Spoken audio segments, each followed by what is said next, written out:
todo cristiano sabe lo que se predicó en ese sermón. Todo cristiano sabe cómo nos confronta el Señor con el sermón del monte. Dicen los teólogos, el sermón del monte avergüenza tu manera de vivir. Todos nosotros como cristianos tenemos que ir a ese escenario, a esa montaña, a donde Cristo, como un superior legislador como Moisés, más grande que Moisés, sube a la montaña sentado. Esa es la posición de un rabino, sentado, e imparte el famoso sermón de la montaña. Oísteis que fue dicho, no matarás. Eso lo dijo el legislador Moisés también en un monte. Pero aquí yo te digo, cualquiera que le diga fatuo a su hermano es un homicida. Otro superior legislador nos va a confrontar. Y yo le pido al Señor que en esta mañana te confronte para que revises tu vida de oración.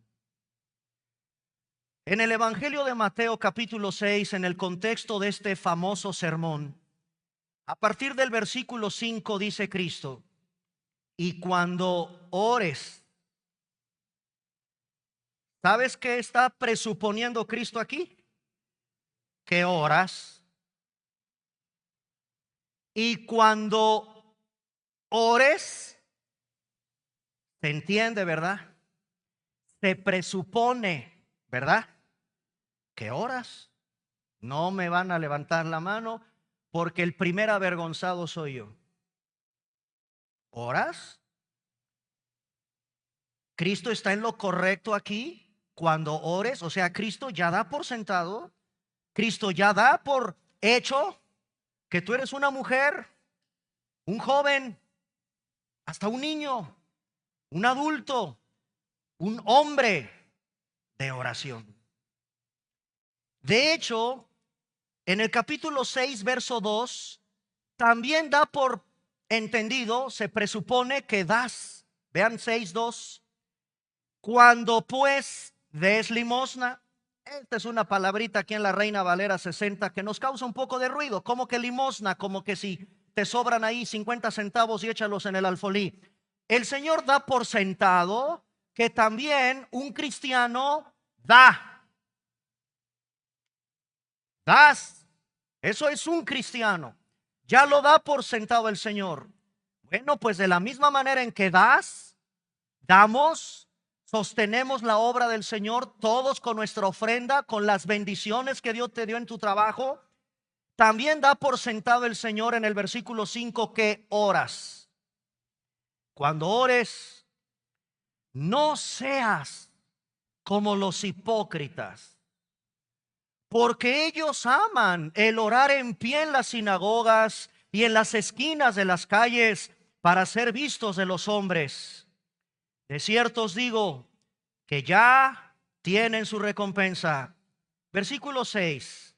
Mas tú, cuando ores, entra en tu aposento, cerrada la puerta, ora a tu Padre que está en secreto, y tu Padre que ve en lo secreto te recompensará en público. Versículo 7. Y orando, no uséis vanas repeticiones como los gentiles, que piensan que por su palabrería serán oídos. No os hagáis pues semejantes a ellos, porque vuestro Padre sabe de qué cosas tenéis necesidad antes de que vosotros le pidan. Oremos.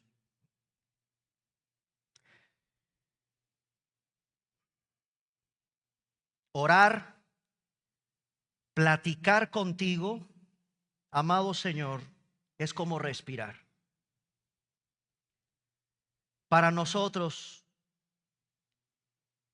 es imposible no depender de ti.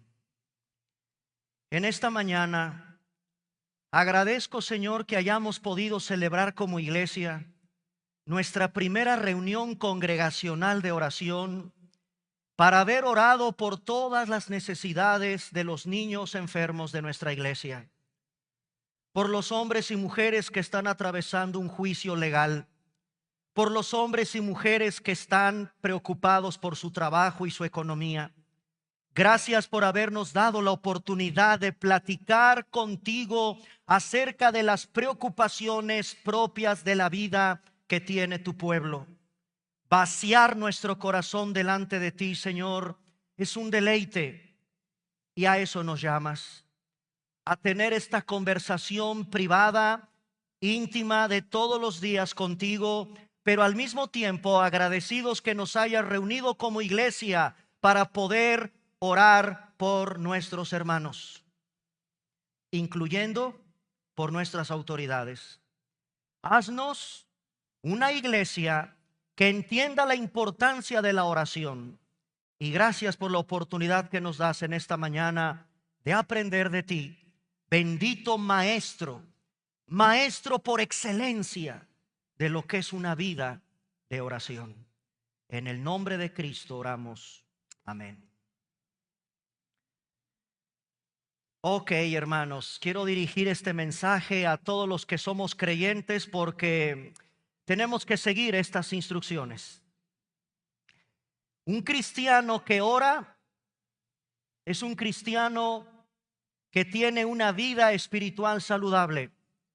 Un hombre sin oración es un hombre sin Dios. Así de radical. ¿Sabes quiénes son en la perspectiva bíblica los que no buscan al Señor? Los que no oran, los impíos. Y tú no eres un impío. Ve, por ejemplo, en el Salmo capítulo 14, como el salmista en el capítulo 14, versículos del 1 al 2, nos dice que no buscar al Señor en oración, esta conducta es propia de un impío. Dice el Salmo 14, versículos del 1 al 2, dice el necio en su corazón: no hay Dios. Se han corrompido, hacen obras abominables. Fíjate la descripción que da la Biblia de esos que dicen: no hay Dios, no existe Dios, no sé si existe o no Dios. Ese es el lenguaje agnóstico. Esa gente está corrompida, hacen cosas abominables, no hay quien haga el bien. Versículo 2, Jehová miró desde los cielos sobre los hijos de los hombres para ver si había algún entendido que buscara a Dios. Un impío no hace eso. Un impío no está buscando al Señor, y quiero que noten cómo el Espíritu Santo nos lleva al cielo para ver lo que hace Dios. Dios mira desde los cielos sobre los hijos de los hombres para ver si hay alguien en medio de todos esos impíos que lo busque. Si hay alguien entendido que lo busque. Sí, gloria a Dios que sí los hay. Son los cristianos. Se supone que son los cristianos los que han sido llamados, rescatados de esa vida de impiedad. Ellos son los que buscan a Dios en su vida. Por lo tanto, hermano, si tú eres un disque cristiano que no oras, eres igual que un impío. No buscas a Dios, no platicas con el Señor, no tienes una vida de relación con el Señor. Eso es propio de los impíos, no de un cristiano. No todo el que ora es cristiano, pero no puede haber un cristiano sin oración. En este pasaje de Mateo, los paganos, los hipócritas, están orando. Entonces, no todo el que ora, no todo el que reza, no todo el que se postra, nos ganan los musulmanes, Ellos tienen rigurosamente sus horarios de rezo, de oración. No, pero no son cristianos, no son hijos de Dios. No todo el que ora es cristiano, pero no puede haber un verdadero cristiano sin una vida de oración. En el Evangelio de Mateo, Cristo nos lleva con esos paganos hipócritas. Oran, están orando. ¿Y sabes algo, hermano? Un verdadero cristiano también puede caer en oraciones semejantes a la hipocresía de esos hombres paganos e hipócritas. Cristo te lo está advirtiendo. Cristo nos está advirtiendo que en tu vida, ya como cristiano, también puedes caer en la hipocresía de tu vida de oración. Hermanos, la actividad más noble, más piadosa es orar. Nunca serás mayor como hombre o como mujer cuando estés en el secreto de la oración. Grábatelo en tu mente y en tu corazón, porque no serás más hombre, un mayor hombre, una mejor y mayor mujer que cuando estés en el secreto de tu vida de oración. El famoso predicador inglés Martin Lloyd-Jones decía: en este pasaje de Mateo capítulo 6 encontramos una denuncia devastadora de los terribles efectos del pecado en el alma humana. Cristo hace una denuncia devastadora de labios del propio Señor Jesucristo respecto al pecado, porque como cristiano puedes experimentar orgullo, egocentrismo e hipocresía en tu vida de oración. No está centrada tu oración en Dios, está centrada en ti misma, en ti mismo, y eso es peligroso. Esto es lo que denuncia Cristo en este sermón, al menos en esta sección que acabamos de leer. Y sí, hermanos, vean Romanos capítulo 7, versículo 21, lo peligroso, lo sutil del pecado, aún en la vida de oración de un cristiano. Miren a Pablo. ¿Qué expresa Pablo en Romanos capítulo 7, versículo 21? Así que, queriendo yo hacer el bien, y todos caemos ahí, yo estoy convencido, mi hermana, mi hermano, que tú quieres hacer el bien, no de manera perfecta, pero sí de manera sincera. ¿Quieres ser un mejor esposo? Claro que sí. ¿Quieres ser un mejor empleado? ¿Quieres ser un mejor cristiano que dé testimonio allá afuera? ¿Quieres orar? En verdad, yo te entiendo. Claro que quieres venir, eso espero, los miércoles últimos de cada mes a orar. Yo sé que tú quieres orar, yo sé que tú quieres meterte a un discipulado, yo sé que tú quieres dejar todas esas cosas pecaminosas en tu vida. Estás como Pablo en Romanos capítulo 7, verso 21, queriendo yo hacer el bien. Ahí estamos todos. Pero Pablo nos dice que haya una ley. El mal todavía está en ti y en mí. Así que vaya que orar y ser mejor cristiano es una guerra. Será una lucha. Cada que tú quieras vivir una vida piadosa, habrá mucha resistencia, mucha oposición.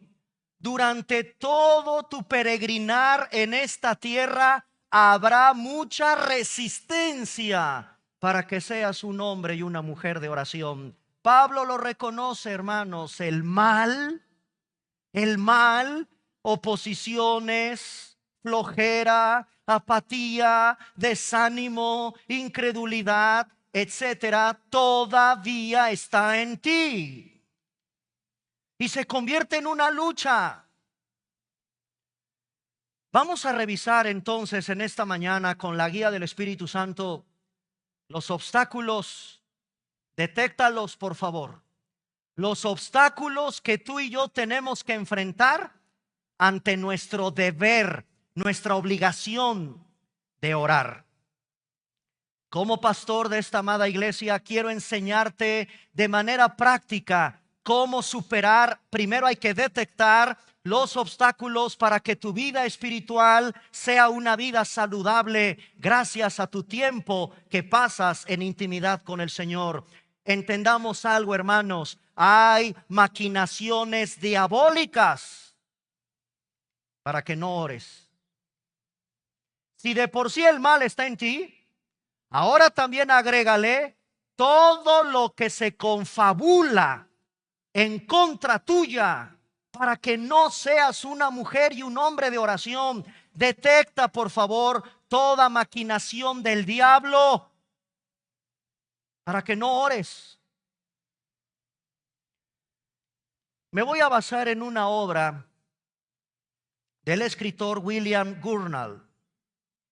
Este hombre escribió un libro que se llama El cristiano y su completa armadura.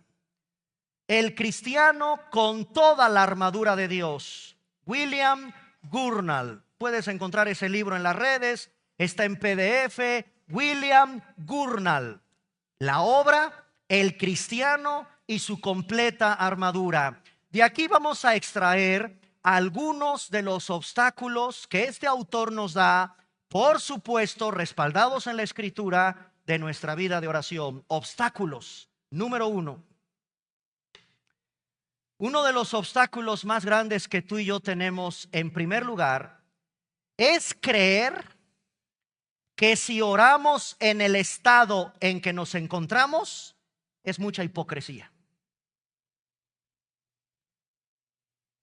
No sé si a ti te ha pasado, a mí sí. Número 1, al orar o al querer tener esta bendita disciplina de vida de oración, de inmediato los flachazos en la mente. Ay, no seas hipócrita. ¿De veras te vas a postrar ahí junto a tu cama en el tapetito que compraste para eso? ¿De veras vas a venir a la oración para que te vean y cumplas con el pastor que ya te vio que sí veniste a la oración congregacional el último miércoles de cada mes? Si le acabas de dar una cachetada a tu hijo, si acabas de golpear a tu esposa, si le acabas de mentir a tu jefe, le dijiste que tenías un compromiso laboral cuando viniste a la iglesia, ¿no era cierto? Hermanos, tengamos mucho cuidado con el primer obstáculo en el que nos vamos a enfrentar cuando oramos, creyendo que eres un verdadero hipócrita. Traerás a tu memoria pecados que tienes o que has cometido. Cuidado con eso. Cuidado incluso con minimizar. Sí, le mentí al jefe, pero es por ir a la iglesia. Cuidado, hermanos, con minimizar el pecado, porque eso luego te magnifica y te lo restriega en la cara. Eres un mentiroso. Eres un falso. Te acostaste con la novia y vienes a orar. Estás en adulterio y vienes a orar. Eres un falso y vienes a orar. Hermano, Satanás es un acusador. El obstáculo número 1 es que sí, mi hermana, sí, mi hermano, así como te encuentras, hay que orar. No, no eres un hipócrita.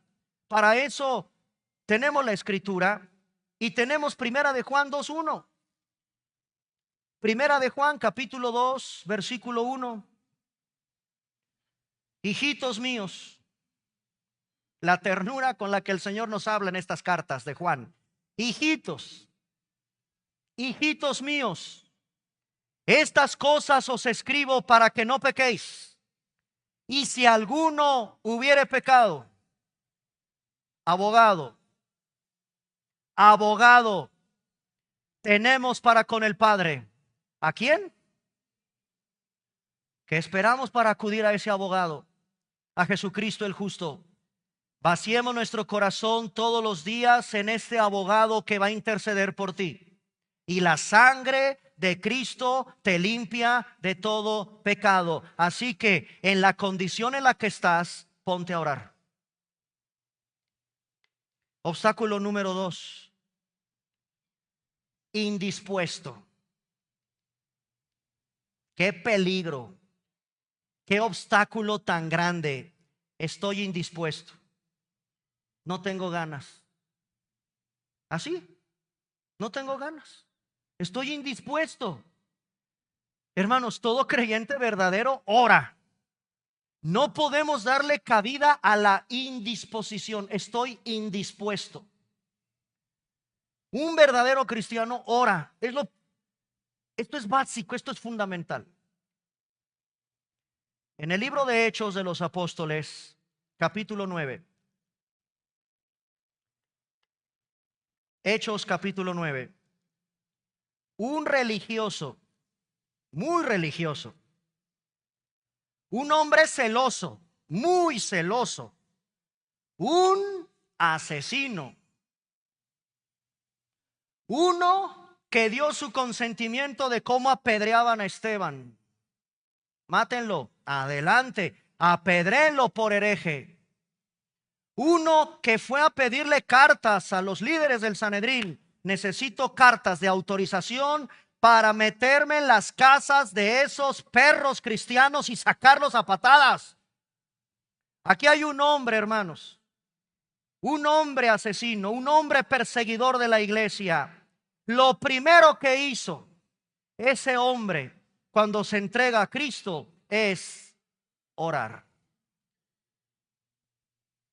Lo primero que hizo el recién peligroso perseguidor de la iglesia llamado Saulo, cuando entregó su vida a Cristo, fue orar.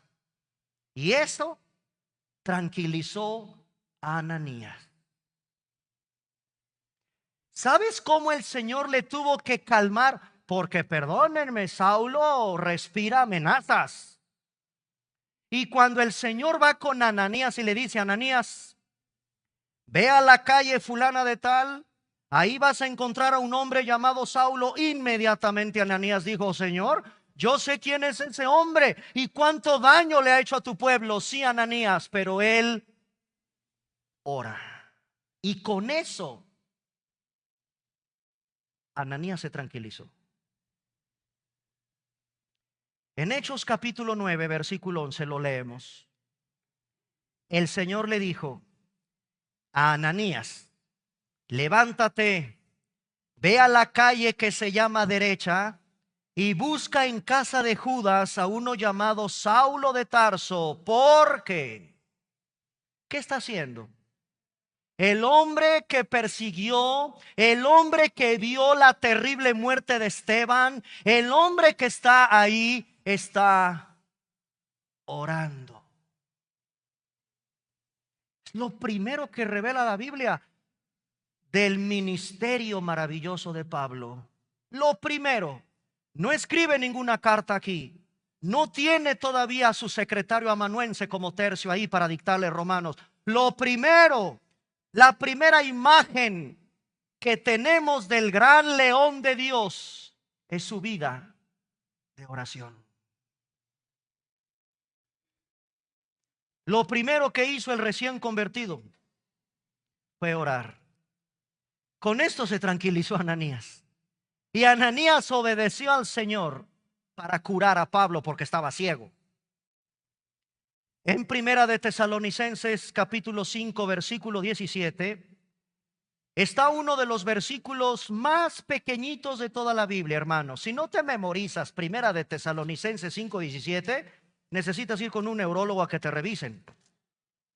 Porque quien no se memoriza Primera de Tesalonicenses capítulo 5 versículo 17, que es de los versículos más pequeñitos pero más poderosos. ¿Qué como es Dios, no? Pequeñito en redacción, pequeñito en letras, poderoso en su contenido.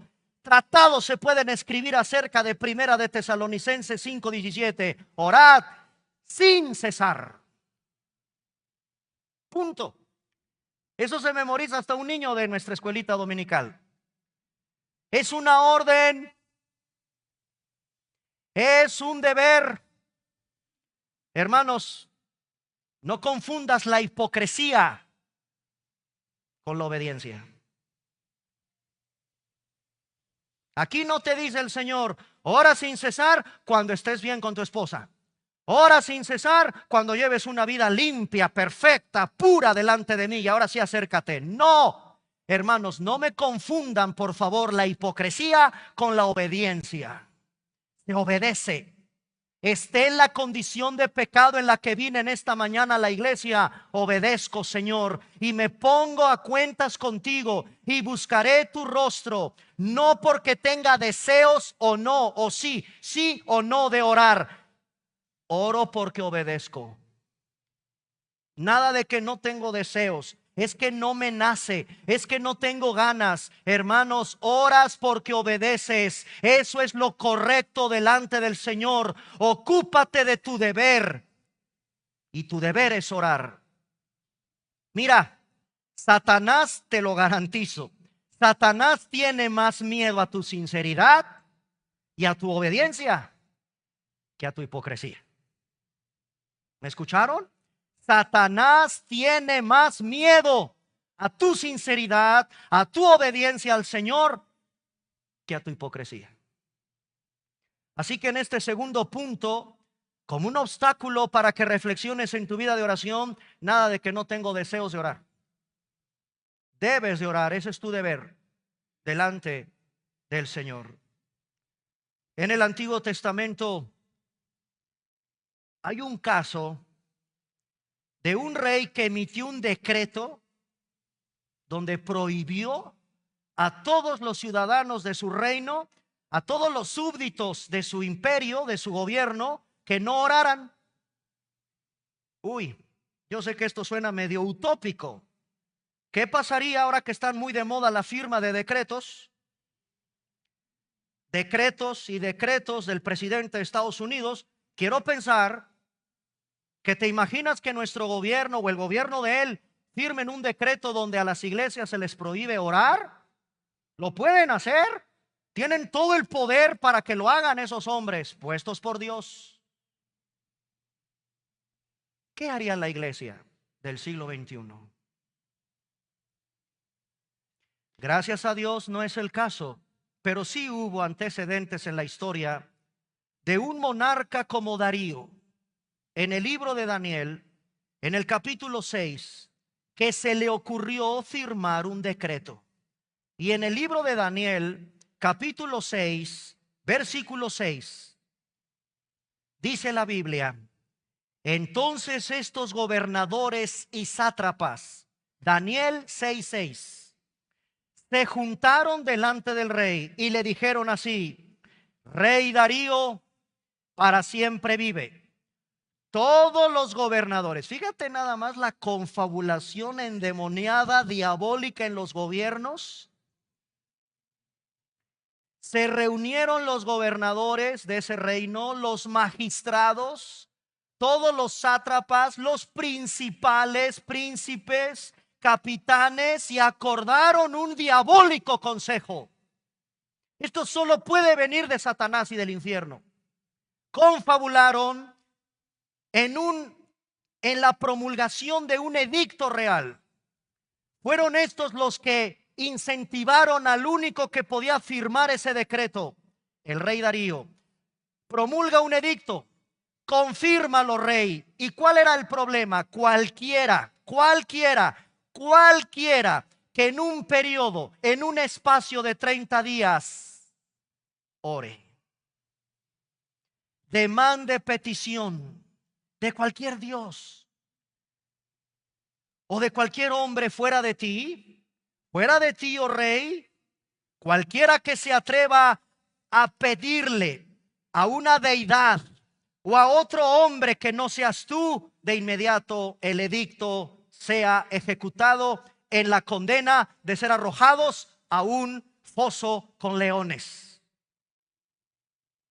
Hoy diría algo así: cualquiera que se diga cristiano o de cualquier otra religión que se atreva a orar, sea detenido y llevado a la prisión más cercana de la localidad de esa iglesia.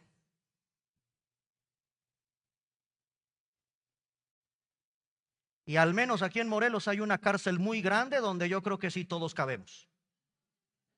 Sí, porque ese no va a ser problema para el gobierno. Nosotros tenemos un ministerio carcelario, hermanos, y los que vamos a ese ministerio entendemos el tamaño de esa cárcel. Cabemos todos. ¿Se imaginan? ¿Estás listo para enfrentar eso? ¿Y todo por orar? Bueno, aquí en la historia lo tenemos. El rey Darío hizo caso, emitió el decreto para impedir la oración. Ahora, ¿cómo se combate eso? Con oración. ¿Qué hizo Daniel?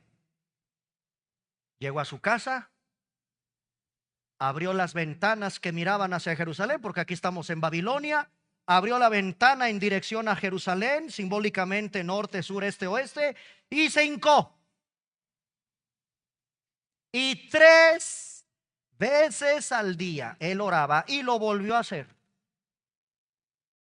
La oración fue como se combatió ese decreto. Ahora, ¿qué hizo Dios?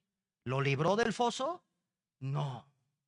Lo cacharon, lo detuvieron y lo arrojaron cumpliendo la sentencia diabólica de ese rey. Y todos los cristianos sabemos la maravillosa historia de lo que Dios hizo con el hocico de esos leones.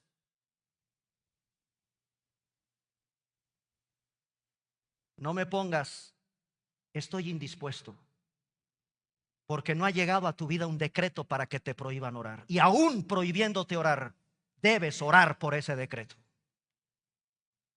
Tercer obstáculo: tratar de convencerte de que no tienes ni siquiera buen lenguaje, apenas si te sabes expresar, no tienes disciplina en tu vida de oración, no tienes facilidad para orar. Que ore el pastor, que ora muy bonito. Que ore mi líder de oración y mis líderes de oración, porque ellos sí saben orar. Yo estoy aprendiendo, pastor. Cuidado con que en tu mente y en tu corazón creas que no sabes orar. Y con mucho respeto se los digo, porque a veces ponemos a orar a algún hermano y ay, cómo se ponen nerviosos. Tranquilos. Pastor, es que me pongo muy nerviosa, no sé cómo orar. No, no, no, ese es un obstáculo. Ese precisamente es un obstáculo para que no ores. Convencerte, tú misma te estás convenciendo de que no tienes ese don o no tienes esa bendita disciplina de oración. Es que no tengo facilidad para orar. Es más, pastor, le confieso, no sé orar. Apenas si me puedo expresar, no puedo orar, no puedo orar, no sé orar. Ese es un obstáculo, hermano. Ese es un obstáculo. Mira, para que te tranquilices de que nadie va a calificar tus grandilocuente oratoria, y que te quede claro qué es lo que Dios interesa de ti.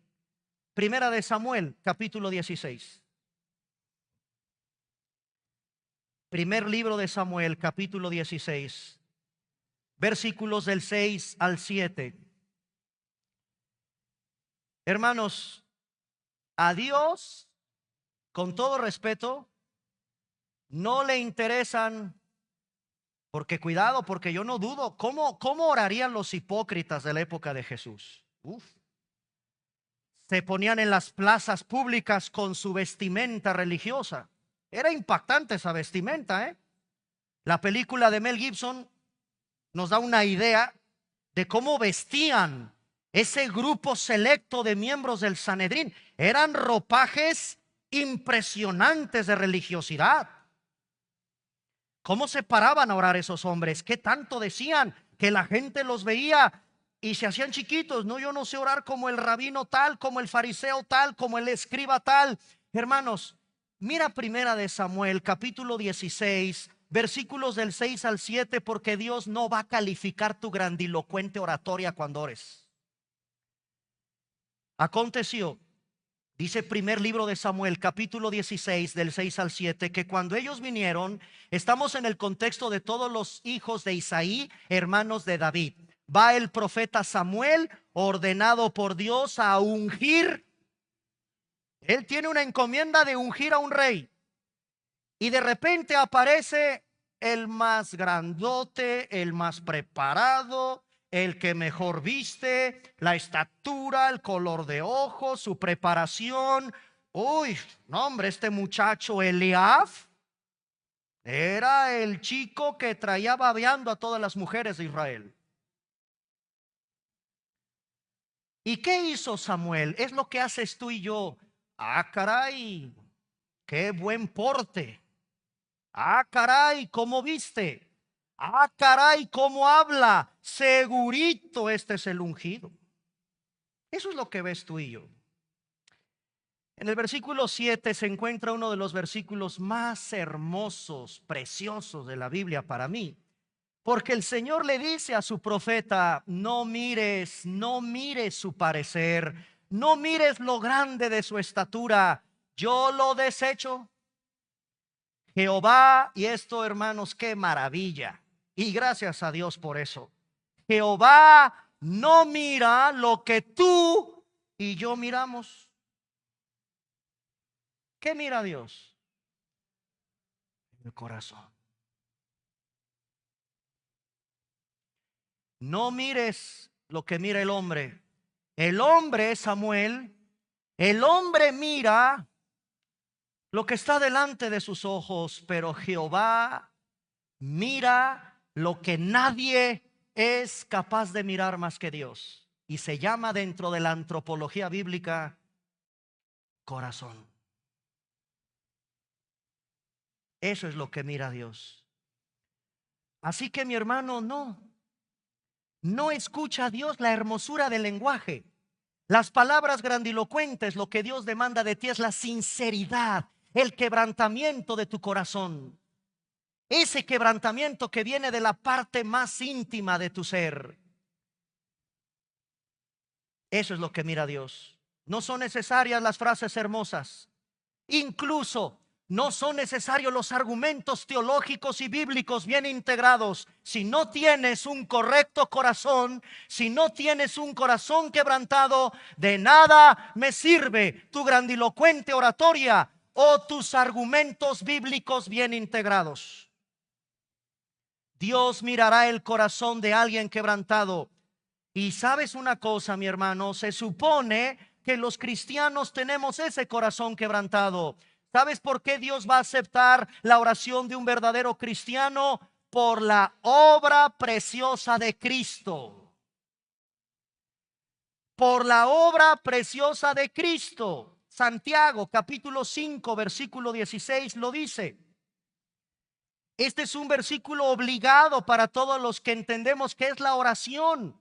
Y hermanos, en verdad, revisa Santiago capítulo 5 versículo 16 y que esto te anime a ser una mujer y un hombre de oración. ¿Por qué? Porque mira lo que dice Santiago 5:16. Confesaos vuestras ofensas unos a otros, orad. Eso lo hicimos el miércoles como oración congregacional. Orad unos por otros para que seamos sanados. Y fíjate lo que dice ahí. La oración eficaz ¿de quién? ¿Quién es un justo? Cuando Romanos 3:10 dice que no hay justo ni aun uno. ¿Quién es un justo? Los cristianos, los que estamos justificados en Cristo. ¿Ya viste lo que dice la Biblia de tu oración? Puede mucho. No por ti. Es porque Cristo te justificó. No es por ti, es porque estás en Cristo. Por la obra de Cristo, el poder maravilloso que hay en la vida de oración de un cristiano justificado. Puede mucho esa oración. No quiero que me vuelvan a desaprovechar su vida y su tiempo sin orar. Quiero que el Espíritu Santo te muestre el hermoso llamado que tú y yo tenemos al estar en Cristo, al estar justificados, de cómo la oración del justo, o sea, tu oración puede mucho, mucho, mi hermano. También está expresado esta verdad en los Salmos, capítulo 34. Salmo capítulo 34, versículo 15. Salmo capítulo 34, verso 15. Por favor, estos versículos que te hagan, te motiven a ser una mujer y un hombre de oración. Los ojos de Jehová están sobre los justos. El Señor ve tu vida por estar en Cristo, por la obra de Cristo en tu vida. Los ojos del Señor están sobre ti. ¿Y qué más? Atento su oído al clamor. Mis justos en Vida Nueva Cuernavaca están orando por ese niño enfermo. Mis justos en Cuernavaca están orando, están intercediendo por esta enfermedad. Dice la Biblia, los oídos del Señor están atentos a ti por la obra de Cristo. ¿Cómo no vamos a estar apasionados en ser hombres y mujeres de oración? Amén. A orar hay que aprender. Definitivamente. Hay muchos vicios a la hora de orar. Nada de tanta repetición. Nada de tanta repetición. Nada de andar declarando. Nada de andar ordenando. Tú y yo no ordenamos ni declaramos nada. Esforcémonos por hablar el lenguaje de la Escritura. Oremos con orden y con propósito definido. Aprendamos a orar, hermanos. Busquemos al Señor en la correcta manera de orar. Y termino con el cuarto obstáculo. Convencerte de que no es el momento apropiado para orar. ¡Qué peligroso! Otro obstáculo muy peligroso, el convencerte que no es el momento apropiado para orar. Eso es muy sutil. Cuidado con ese ataque sutil. Ay, habrá otra ocasión. A orar ahorita no puedo. Mejor después. Ay, ya se me hizo tarde. Ay, en otro ratito. Ay, se me fue. No pasa nada. Ya no fui a la oración el miércoles. No. No. Hermanos, cuidado con que te convenzas de que es que no era el momento. ¿Cómo que no era el momento apropiado? Pues busca ese momento apropiado. Hay otra vez en la historia un gobernante llamado Félix. Su historia en Hechos 24. Fíjate lo trágico de creer, no es mi momento, en otro momento. Hechos capítulo 24. Libro histórico del Nuevo Testamento, el libro de Hechos de los Apóstoles. Capítulo 24, versículo 24. Hechos 24.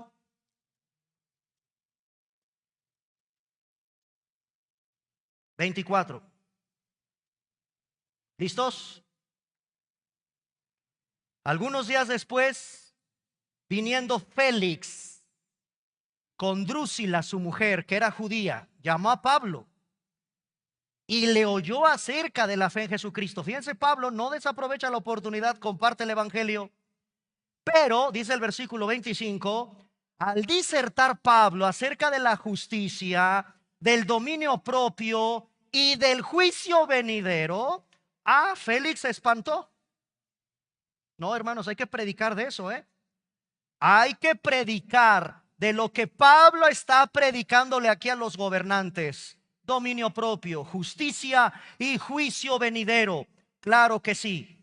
Félix se espantó y dijo, ahora vete, cuando tenga oportunidad. ¿Y qué creen? No hubo otra oportunidad. Solo Dios, no yo, ni tú, sabemos en dónde está el alma de este hombre que murió buscando otra oportunidad.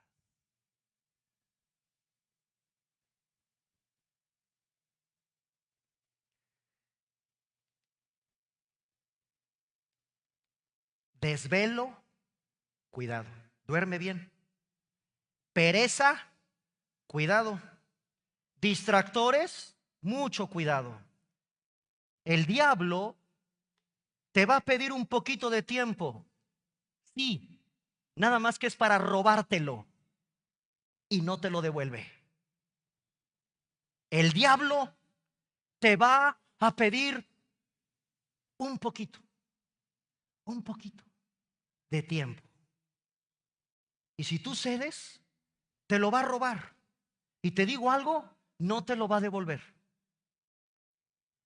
Y así seguirás todos los días en desvelos, distracciones y perezas. Nunca llegará ese tiempo robado, mi hermano. Si tu cuerpo físico no está en condiciones de orar, si no te sientes bien, si tienes malestar, si estás indispuesto, no te ampares en el cansancio. No te ampares ni siquiera en la enfermedad. No te ampares en la indisposición para orar. La oración requiere de esfuerzo. Sí, mi hermano, la oración requiere de esfuerzo. Hay cansancio muchas veces, pero sinceramente no es por el trabajo. Hay otros distractores que te tienen agotado emocional y físicamente. Dios planificó 24 horas en un día, o al menos nosotros nos regimos 24 horas tiene tu día. ¿Cuánto de esas horas aprovechas? ¿Cuántas de esas horas son 24 todos los días aprovechas? Cuidado, porque el diablo te va a pedir un poquito para robarlo y no lo devuelve. Este es un obstáculo peligroso, hermanos. Convencerte de que no es el momento. Estoy cansado, no tengo la oportunidad. Búscala, disciplínate y pongámonos todos delante del Señor en una vida de oración. Lo vuelvo a repetir, hermanos, cuidemos que son distractores que el enemigo siempre usará para evitar que tú y yo seamos una mujer y un hombre de oración. Termino con una reflexión. En Vida Nueva Cuernavaca estamos muy preocupados y también atendemos, ocupados. Estamos preocupados y estamos ocupados en la doctrina, en la correcta enseñanza, en la palabra de Dios, y amén que así sea. Los martes hay un estudio para varones.